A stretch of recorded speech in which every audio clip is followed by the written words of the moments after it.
clase. Padre del cielo, te damos gracias en esta hora, porque tú nos permites, Señor, reunirnos para el estudio de tu palabra. Te pedimos que nos ayudes, que seas tú, Señor, abriendo nuestro entendimiento, preparando nuestro corazón, para que esta palabra sea de edificación y pueda ser de mucho provecho, Señor, para cada uno de los que la vamos a escuchar. Te lo pedimos, Señor, en el nombre de Jesucristo, Señor. Te pedimos, Señor, para que seas tú ayudándonos, que podamos, Señor, trazarla como verdaderamente es tu palabra, Señor. Te lo pedimos en el nombre de Jesús. Amén. Amén.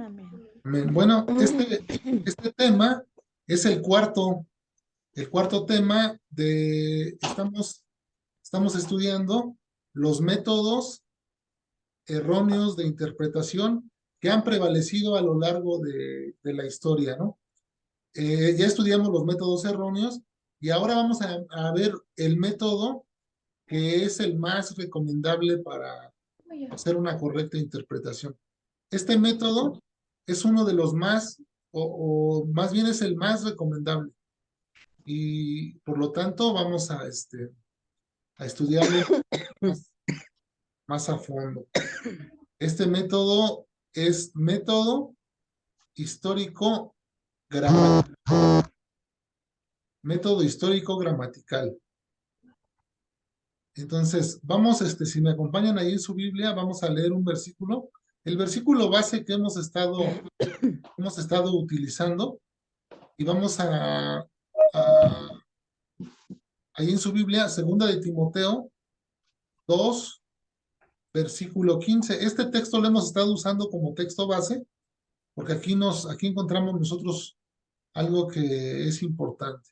Segunda de Timoteo 2:15 dice, procura con diligencia presentarte a Dios aprobado como obrero que no tiene de qué avergonzarse, que usa bien la palabra de Dios. Aquí podemos ver que nos dice que usa bien la palabra de verdad. Eso es lo que nosotros podemos resaltar. Le voy a pedir que ponga, por favor, mute a su micrófono, hermana. Aquí. Ahorita que venga cielo, que no puedo. Permítame. Ok. Sí, para que no nos entre ruido. A ver, que le pongas al micrófono, no sé qué. Póngale, póngale silenciar el micrófono. ¿Ok? Sí, entonces aquí lo importante de este versículo es que dice que usa bien la palabra de verdad. Entonces, este método histórico-gramatical nos va a ayudar a nosotros que cada vez que usemos o cada vez que interpretemos la escritura, la interpretemos de una manera correcta. Eso es lo que nos pide Dios, que la palabra, la Biblia que tenemos escrita, nosotros seamos capaces de interpretarla correctamente. Y este método nos va a ayudar para conseguir ese propósito. Como les decía, este método es el más recomendable para hacer una correcta interpretación y tiene como objetivo este método ayudarnos a interpretar bien la palabra de Dios, conseguir el verdadero significado del texto, lo que el autor quiso decir o transmitir. Es decir, que seamos capaces de entender lo que el autor quiso decir originalmente, no que empecemos a especular o lo que nosotros creemos o pensamos, sino que sea algo verdadero, ¿no? Entonces consiste en extraer el significado del texto, pero de la propia escritura. O sea, vamos a intentar, a la hora de acercarnos, como intérpretes de la escritura, nos vamos a acercar a intentar extraer el significado de ese texto, pero por medio de la escritura. Es decir, que lo que los escritores quisieron dar a entender a sus lectores, nosotros seamos capaces de entenderlo de la misma manera. Este método nos ayudará a lograr nuestro objetivo y es muy importante tener en cuenta una de las reglas de la hermenéutica que nos dice que las escrituras deben ser interpretadas a la luz de a la luz de la propia escritura. O sea, la escritura debe ser interpretada a la luz de la propia escritura.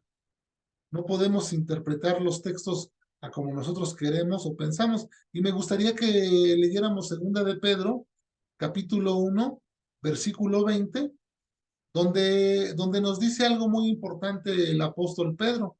Él nos dice que entendiendo primero esto, que ninguna profecía de la escritura es de interpretación privada. ¿Qué nos dice Pedro? Que las escrituras no se interpretan de manera privada. Cuando nos acercamos a la Biblia, ¿quién es el que inspiró la Biblia? Sabemos que toda la escritura es inspirada por Dios, entonces el Espíritu de Dios es el que nos ayuda para hacer una correcta interpretación. Dice Primera de Corintios 2:14 que el hombre natural no percibe las cosas que son del Espíritu de Dios, porque para él son locura y no las puede entender porque se han de discernir espiritualmente. Entonces, el hombre espiritual se acerca a la Escritura pidiéndole a Dios iluminación y utilizando este método va a ser más exacta nuestra interpretación.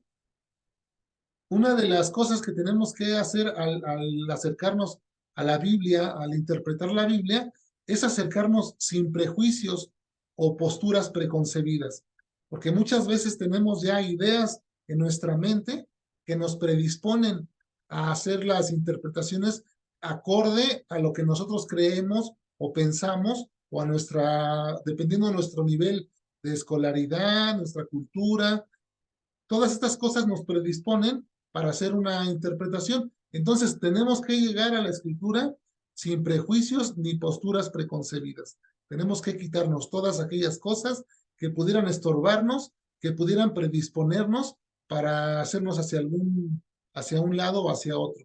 Entonces tenemos que llegar con claridad, pidiéndole ayuda a Dios que nos muestre la interpretación, pero para ello nos vamos a valer del método que les digo, como dice histórico. Entonces nos vamos a basar en el contexto histórico. ¿Qué nos habla el contexto histórico? Nos habla acerca de la historia, ¿no? Entonces nos vamos a basar en la historia. Contexto, esta palabra viene del latín contextus, que significa unión de dos o más elementos. Es decir, que quiere decir que están tejidos juntos, como un telar que está tejido, ¿no? Entonces, el contexto está entrelazado. Eso es lo que quiere decir. Eh, Tenemos también que aceptar las narraciones de las historias de la Biblia como si fueran registros, más bien como registros de hechos dignos de confianza. No podemos llegar a la escritura pretendiendo que algunas cosas no son reales, como por ejemplo los milagros de Jesús, ¿no? Cuando Jesús caminó sobre el mar, cuando Jesús dio el alimento a los 5,000. Estas cosas nosotros tenemos que encontrar en estas historias o estos hechos históricos, tenemos que tomarlos y aceptarlos como lo que son. Son milagros y son dignos de confianza. Amén. También tenemos que entender que no se trata de venir a la escritura para que nosotros demostremos lo que creemos, si es verdad, como muchas personas lo hacen, torciendo las escrituras a su antojo, ¿no? Vamos a ver un ejemplo y para ello me gustaría que me acompañaran a Mateo 5, donde vamos a leer el versículo 25 y versículo 26. Ahí podemos ver un claro ejemplo cómo algunas personas tuercen estos dos versículos haciéndolos que digan lo que ellos quieren y de esta manera están utilizando mal las escrituras. No están haciendo una correcta interpretación. Mateo 5, el versículo 25 y 26. Dice, ponte de acuerdo con tu adversario pronto, entre tanto que estás con él en el camino. No sea que el adversario te entregue al juez y el juez al alguacil y seas echado en la cárcel. De cierto te digo que no saldrás de ahí hasta que pagues el último cuadrante. Aquí, por ejemplo, los católicos usan estos dos versículos para apoyar la doctrina del purgatorio. ¿Ustedes logran ver aquí el purgatorio? Ellos están usando estos versículos de una manera incorrecta, porque ellos dicen que seas echado en la cárcel se refiere al purgatorio y que de cierto no saldrás de ahí hasta que pagues el último cuadrante. El último cuadrante lo interpretan como si fuese el pecado, ¿no? Que las oraciones están ayudando a las personas que están ahí en el purgatorio hasta que paguen y ya pasen al cielo, ¿no? Esto es completamente vergonzoso, es una mentira y precisamente por este tipo de métodos equivocados, erróneos, es que se tuerce la escritura y maestros enseñan cosas equivocadas, desviando a la gente de la verdad, y esto tiene consecuencias eternas. No nada más es de decir, están enseñando mentira. Esto tiene consecuencias en las almas de aquellas personas que están siendo equivocadas, ¿no? Sino que nosotros cuando venimos a la escritura tenemos que intentar meternos en la piel de los personajes. Tenemos que pensar en los personajes bíblicos, en el autor, en todo aquello, en el propósito, con el propósito de entender mejor las costumbres de aquella época, de su cultura, por ejemplo. En este caso, la Biblia se escribió en griego, en hebreo y en arameo. Entonces tenemos que tratar de entender las costumbres de la época, el idioma o dialecto que hablaban con sus modismos y con su forma peculiar de expresarse, sus tradiciones. Tenemos que tratar de entender todo esto porque si no lo hacemos, entonces vamos a cometer un grave error al pensar que nosotros con nuestra cultura del siglo XXI, 20 y 21, con esta cultura, con esta idea, pensar que era lo mismo que ellos, ¿no? Cuando ellos no tenían ni la tecnología, cuando ellos no tenían ni la escritura siquiera completa para poder, como nosotros, ¿no? Que ahora tenemos el Antiguo Testamento y el Nuevo Testamento, donde nosotros podemos ver más, más fácil y entender más cosas que ellos, ¿no?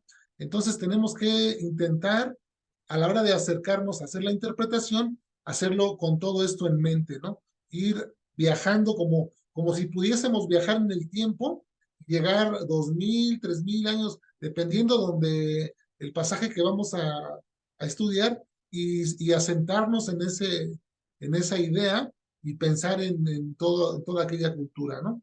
Entonces, eso es importante. También es importante buscar la conexión buscar la conexión con el contexto de toda la escritura, de todas las escrituras. Dentro de esto podemos entender que tenemos el contexto inmediato. ¿Qué es el contexto inmediato? Cuando nosotros tomamos un texto como este que acabamos de tomar, ahorita que leímos, ¿no? De Mateo 5, leímos únicamente el versículo 25 y el versículo 26. Entonces nosotros tomamos dos textos y los hemos sacado de su contexto al decir que es el purgatorio, ¿no? Pero nosotros tenemos que ir al contexto inmediato, es decir, tenemos que leer todo lo que rodea al texto, qué es de lo que viene hablando y nos daremos cuenta que no está hablando del purgatorio. Entonces, el contexto inmediato son aquellos versículos que rodean, que están antes y que están después de ese versículo que vamos a estudiar. Y luego tenemos el contexto remoto. El contexto remoto son aquellos versículos o aquellos textos que se encuentran en otros libros o en otros capítulos de ese mismo libro y que tienen congruencia, que son digamos, paralelos a este mismo que estamos estudiando. Recordando que si utilizamos un texto histórico, pues tenemos que buscar un apoyo en un texto histórico. Si buscamos uno de poesía, pues tendríamos que buscar también en el de poesía, ¿no? Para encontrar un poquito más de, por ejemplo, en los evangelios, podemos encontrar, si estudiamos el evangelio de Mateo, podemos encontrar más textos en el evangelio de San Juan, en el evangelio de San Lucas. Ahí es donde podríamos encontrar más apoyo para ese contexto remoto, ¿no? pero también en otros libros, pero tendríamos que hacerlo con cuidado, ¿no? Recordando que un texto sin su contexto carece de significado. Si nosotros sacamos los textos de su contexto, entonces estamos distorsionando el significado verdadero de lo que el autor, de lo que el escritor quiso transmitir. Y entonces aquí caeríamos en el error. Un principio fundamental a tener en cuenta dentro de este método de interpretación es que las palabras o frases no pueden tener más de un significado. Pueden tener diferentes aplicaciones, pero solo un significado. Es decir, que cuando nosotros vamos a leer las preguntas que están ahí en la Biblia, no se convierten en exclamaciones, ni tampoco las figuras retóricas que encontramos cambian, sino que las palabras o las frases que podemos encontrar únicamente tienen un significado, entendiendo que como nosotros hablamos, tenemos cuando nos dirigimos a alguien, tenemos un propósito cuando hablamos y un significado de lo que queremos decir. Si le decimos nosotros a nuestros hijos, hijo, cierra la puerta cuando salgas, no le estamos queriendo decir que cierre la puerta y que después la vuelva a abrir o qué sé yo, ¿no? Inventar ahí otras cosas. Estamos especificando que lo que queremos es que cierre la puerta. Ese es el uso de las palabras, ¿no? Entonces, en la Biblia es lo mismo. Las palabras solamente tienen un solo significado, pero pueden tener muchas o diferentes aplicaciones. Este método que estamos estudiando, el histórico gramatical, enfoca su atención no solamente sobre el contexto histórico que acabamos de ver, sino también sobre las formas literarias y las construcciones gramaticales en que se escribieron las escrituras. Por ejemplo, las formas literarias, ¿no? Que sabemos, las figuras, por ejemplo, la hipérbole, ¿no? La hipérbole sabemos que es una exageración. Eh, Tenemos también la metáfora, es una semejanza y se utiliza, ¿no? Cuando se sustituye una cosa por otra, ¿no? Eso lo vamos a estudiar más adelante a detalle, una por una para irlas clasificando bien, ¿no? También tenemos el símil, que es una comparación, ¿no? Entonces, estas formas literarias que nos van a ayudar, por ejemplo, si nos acercamos a la Biblia, vamos a poner un ejemplo, ¿no? A ver, acompáñenme rápidamente, vamos a leer Mateo 9:35. Vamos a leer Mateo 9:35. A ver, para poner un ejemplo y quede claro, ¿no?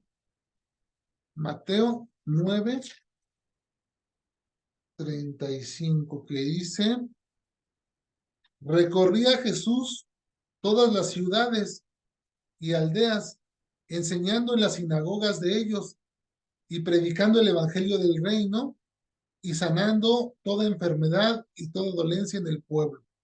Aquí, por ejemplo, ¿qué podemos, cuál sería la hipérbole aquí en este pasaje?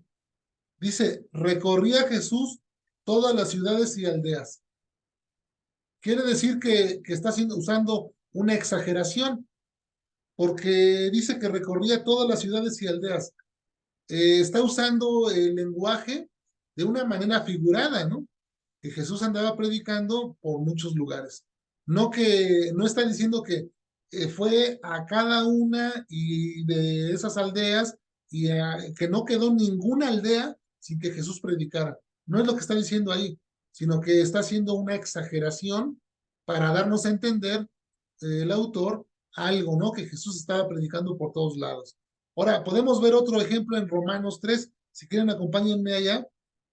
Y en este capítulo de Romanos han surgido muchas, digamos, confusiones por no tener en cuenta las formas literarias, ¿no? A la hora de venir a la escritura y a la hora de interpretarla.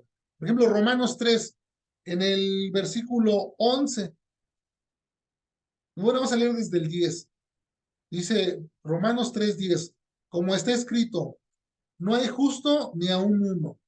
No hay quien entienda, no hay quien busque a Dios. Todos se desviaron, a unas se hicieron inútiles. No hay quien haga lo bueno, no hay ni siquiera uno. Vamos a detenernos ahí. Dice aquí que no hay justo ni aun uno. Dice que todos se desviaron. Esa sería la hipérbole, que no hay ningún justo, que todos se desviaron y que no hay quien haga lo bueno.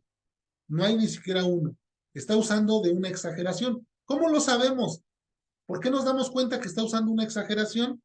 Bueno, porque si esto fuera literal, entonces tendríamos que interpretar el versículo 13 también de una manera literal.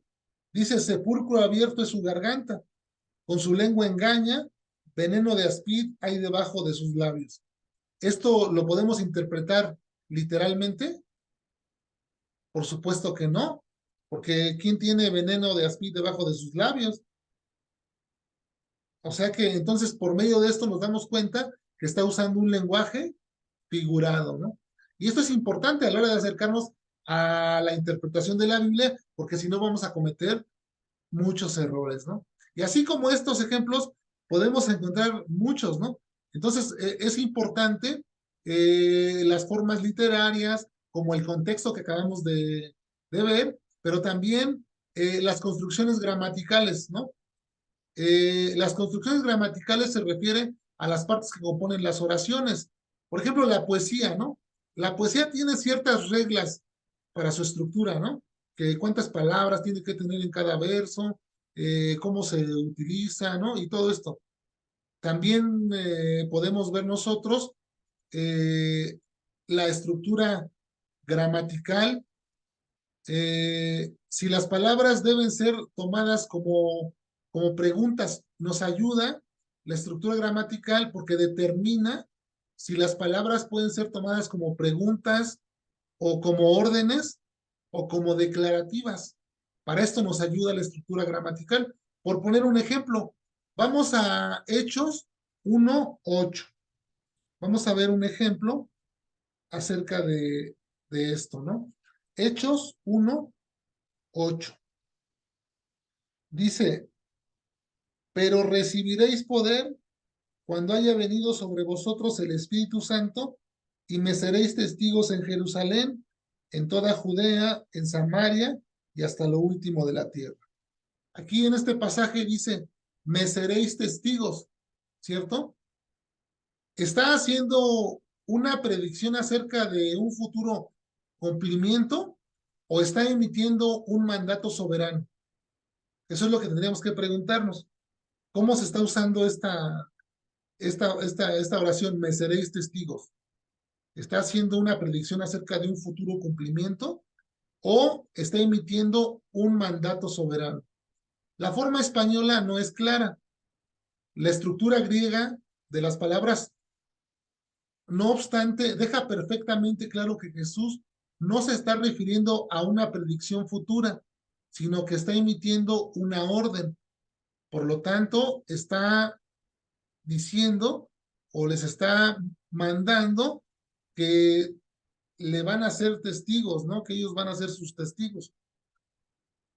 Son ejemplos que podemos ver acerca de cómo la estructura gramatical va a determinar qué es a lo que se refiere el texto que nosotros estamos estudiando, ¿no? Entonces, saber diferenciar entre, por ejemplo, un objeto directo y un predicado nominal nos va a ayudar a poder hacer, a identificar, ¿no? Entonces, es importante conocer la gramática para hacer una correcta interpretación de la escritura, para poder encontrar el motivo o el objeto que tuvo el escritor para relatar su historia. Eso es lo que a nosotros nos interesa. ¿Cuál fue el motivo y que tuvo el autor para hacer esto, ¿no? Para lograr nosotros encontrar esto, es necesario tomar en cuenta la gramática, es muy importante. El propósito por el cual se escribió, eso es lo que tenemos que encontrar, ¿no? ¿Para qué se escribió? Primero tenemos que hacerle preguntas al texto, ¿no? Llegamos a un texto, primero, ¿quién lo escribió? Tenemos que entender, ¿no? la paternidad de ese texto. ¿Quién lo escribió? ¿Para quién lo escribió? ¿Por qué lo escribió? ¿Cuál era el problema o cuál era la situación que estaba suscitando en aquel tiempo por lo cual escribió esa carta ese libro, ¿no? Vamos a poner un ejemplo y me gustaría que me acompañaran a Proverbios 1, del 1 al 6, porque aquí podemos ver cuál es el motivo, por ejemplo, de Proverbios, ¿no? ¿Cuál es el motivo del libro de los Proverbios? Aquí lo vemos y está claro en los versículos del 1 al 6. Fíjense, dice así, Proverbios, capítulo 1, del 1 al 6. Los proverbios de Salomón, hijo de David, rey de Israel, para entender sabiduría y doctrina, para conocer razones prudentes, para recibir el consejo de prudencia, justicia, juicio y equidad, para dar sagacidad a los simples y a los jóvenes inteligencia y cordura. Oirá el sabio y aumentará el saber, y el entendido adquirirá consejo, para entender proverbios y declaraciones, palabras de sabios y sus dichos profundos. Aquí está el motivo, ¿no? Nos lo está diciendo claramente en estos 6 versículos. Para entender sabiduría, doctrina, para conocer razones prudentes, para recibir el consejo, para dar sagacidad. Ese es el motivo.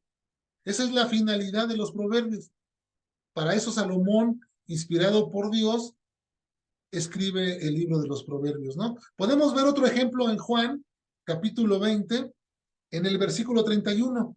¿Cuál es el propósito del Evangelio de Juan? ¿Por qué Juan, el apóstol Juan, escribe el Evangelio?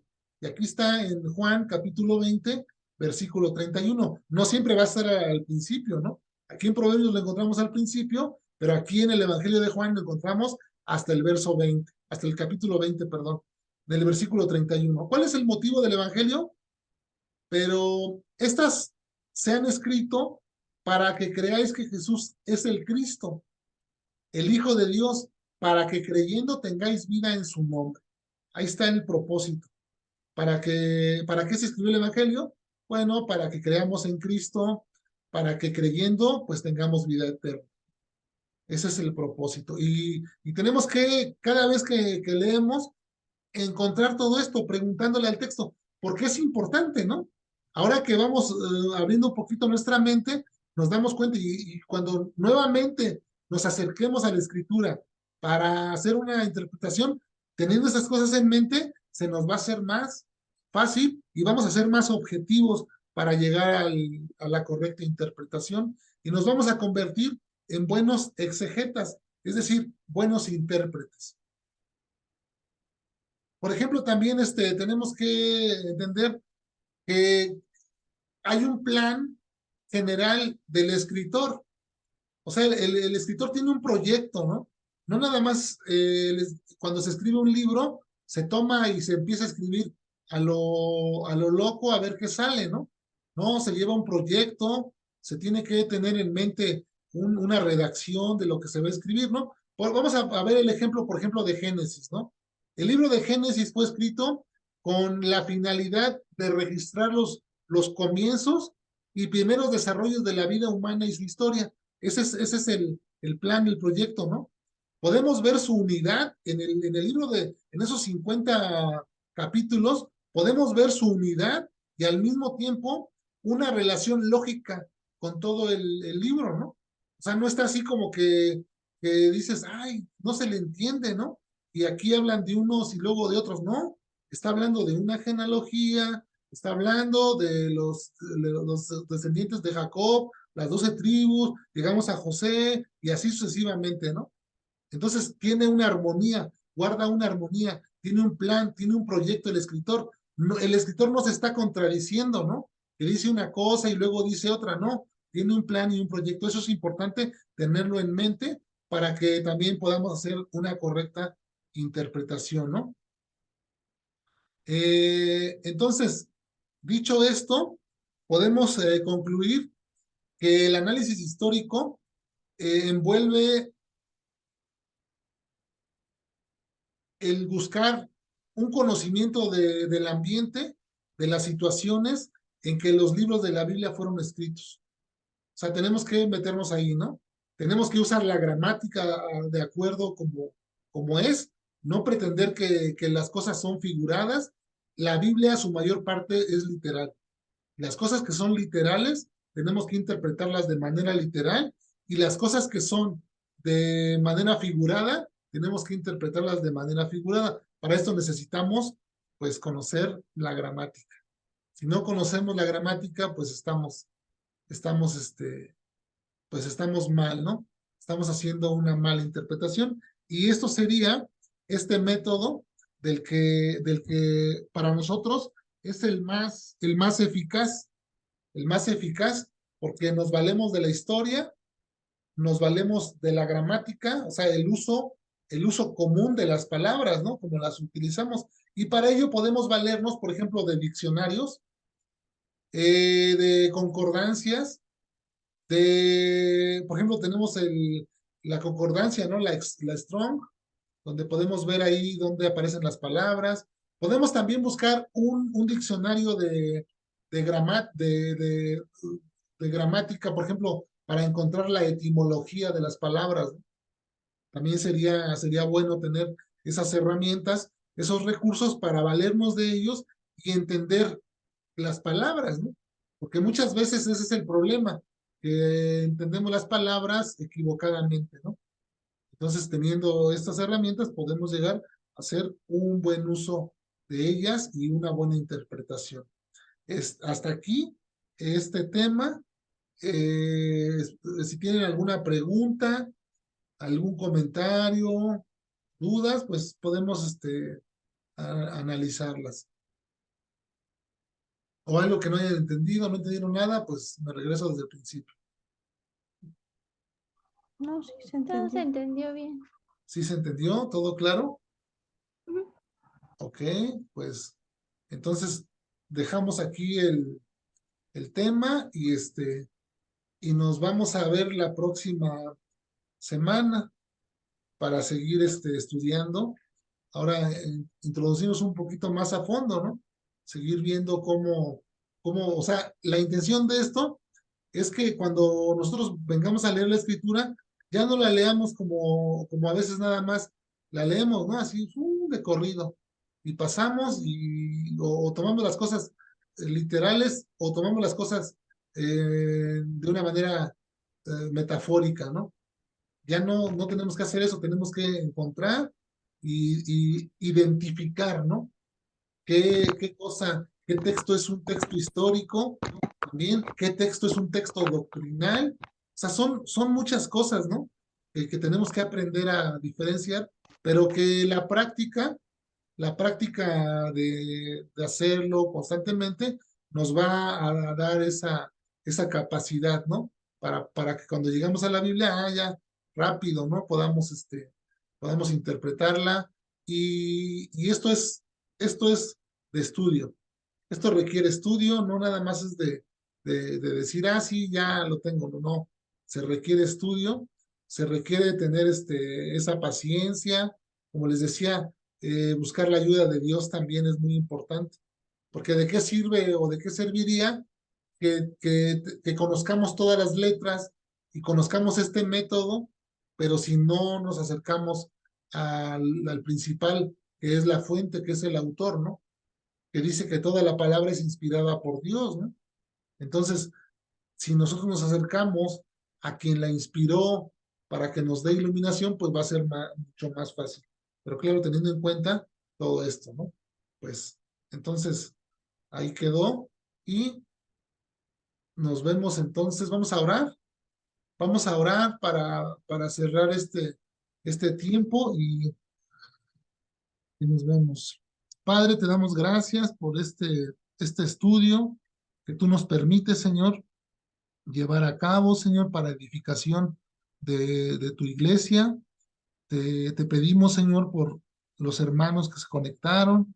Seas tú bendiciéndolos, Señor, seas tú ayudándoles a que esto se guarde en su corazón, a que tu palabra, Señor, sea en ellos enriquecida, que sea en ellos abundante, Señor, y que puedan ellos hacer esa correcta interpretación con la finalidad de entender tu palabra con claridad para que la podamos practicar, para que podamos hacer lo correcto, no para que nos envanezcamos, no para que nos creamos más de lo que no, sino para que podamos conocerla verdaderamente como es y practicarla y vivirla.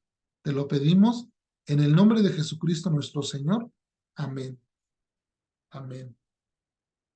Bueno, pues nos vemos el domingo, primeramente Dios, y